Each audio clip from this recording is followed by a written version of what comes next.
So today's video is a little advice video, and I'm going to be talking about how to have a healthy and strong long distance and a long-term relationship. Now, I've been with my boyfriend for 8 years now. We got together when we were 15 years old, and 5 of those years we have been, when I say long distance, I know people do longer, like some people are in different countries, but long distance for us is like we're in different places and we saw each other about once every 6 weeks, once every 5 weeks for like the weekend, which is obviously like quite difficult when you're used to seeing each other like a lot before. So I'm just going to give a few like tips and advice on like how we keep our relationship like strong and healthy and like fun. Obviously every relationship is different and people are different, and you might want a different relationship. Like I think a lot of people, some people like want a relationship with a guy's like really needy and they're really like tight together, and then some people like want independent relationships and stuff. So it's totally, take from it what you will. So the first really obvious thing is trust. To have a long distance relationship, you have to have trust, because I think otherwise you'd drive yourself crazy, like, oh, what's he doing? Like, obviously you don't know what each other's doing, like, you're not there, and like, obviously particularly if it is like a university relationship, like the people, like my boyfriend's at university now, he's in his last year, and he does go out with his mates and things like that. I think right at the start, like when he first went to uni, I was a bit like, oh, I hope nothing happens, but literally it doesn't even cross my mind now, like, because if it was going to happen, surely it would have happened, if that makes sense. And I don't think you can go on in a relationship like thinking like, oh, what if this happens, what if that happens, because if it happens, it's going to happen.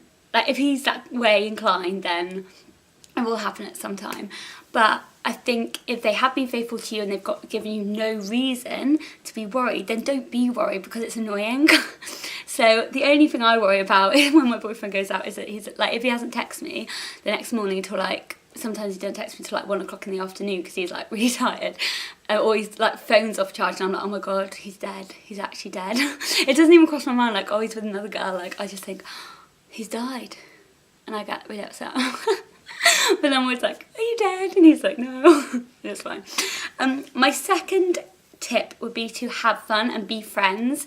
Like, I don't think relationships work when it's like constantly lovey-dovey and like constantly like romantic.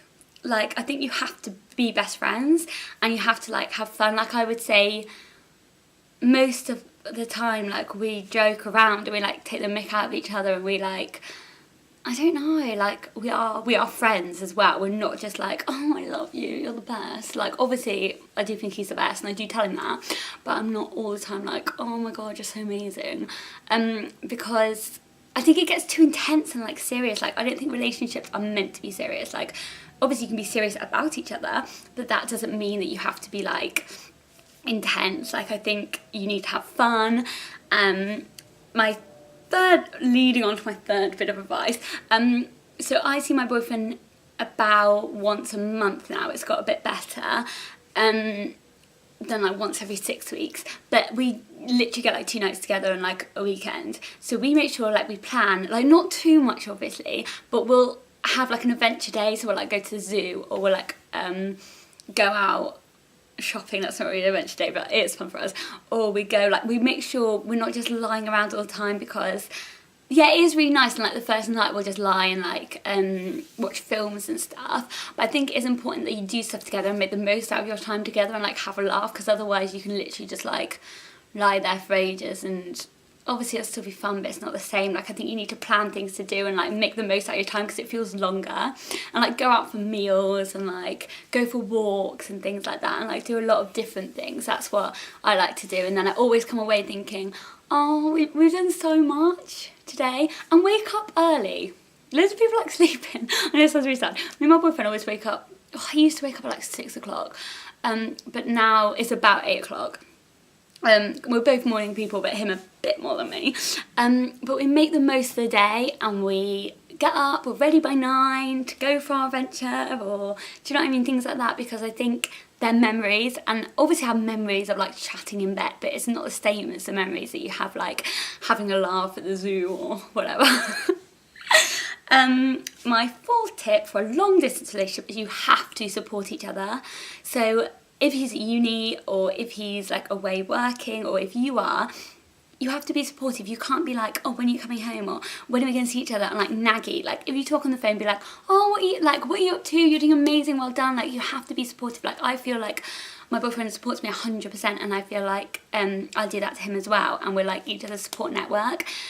Because one thing, because we started going out so young, I never wanted him to feel like he had any regrets. I know it sounds weird, but I never wanted to be blamed. You know, like some couples like become obsessed with each other, and then they don't go to uni, they don't do things that they wanted to do in life, and we have both made sure that never happens. So I went off to stage school, he went off to university, because that's what we always wanted to do, and we still supported each other through that, and we're together through that.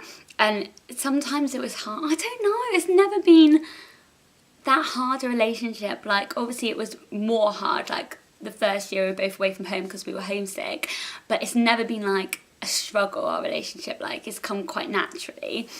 But I do think support is such a big thing, because particularly if you're away from home, you've got to remember not to be naggy, and not to be like like, you're not phoning me enough. Like if they've got uni work to do, they've got uni work to do. So to be like, what? Yeah, like you're doing amazing, like I'll talk to you later in the week, it's so good that you're getting your essay done, blah blah blah. Do you know what I mean? And then they won't resent you, and you make them a better person. That's what like I believe, like a relationship, particularly when you're younger and you're growing up together, you have to make each other the best that you can be, and make each other, if they have goals and dreams, you support that, and you make each other better people. That's cringe, but it's true.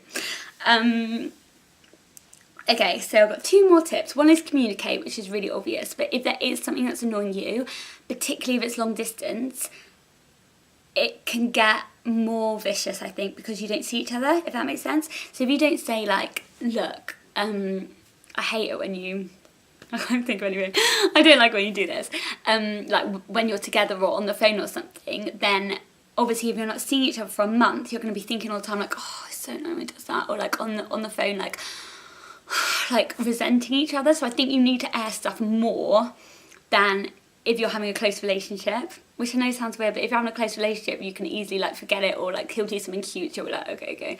But if it's long distance, it's literally just those phone calls, or like if you do Skype, whatever. We don't personally do that. So I think you need to communicate a lot about, but also like what you love about each other and what you like about each other, because that's important too. My last tip is make sure you spend time with your friends as well. I think this is really, really important. I think a lot of couples, particularly when they're younger, they isolate their friends and they think that they only need to be together and stuff, whereas maybe your relationship will last forever and that is brilliant, but it might not, and you always need your friends there. Like my boyfriend Will, he has a really close set of friends, and they've been friends for like since like primary school, and I love it when he spends time with them. I know that sounds weird, but it makes him happy, and he probably sees them as much as he sees me actually, because we only see each other like once every 4 or 5 weeks. But I think that's really, really nice, and I would never stop him. Like he goes to music festivals a lot with them, and I'm not into music festivals. Like I might go one day, but why would I be like, no, well, I want to go, when he enjoys going with his friends so much? If he enjoys going with his friends so much, then yeah, you go have a good time, because I'm not sure I'm going to like it. Do you know what I mean?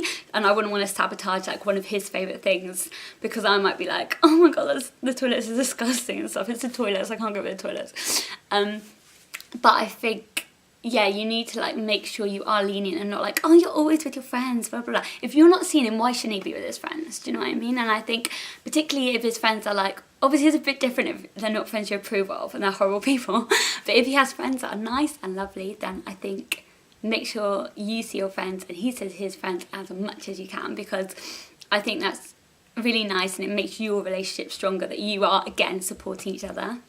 Okay, that's all my tips. Thank you very much for watching, and I will see you very soon. Bye bye!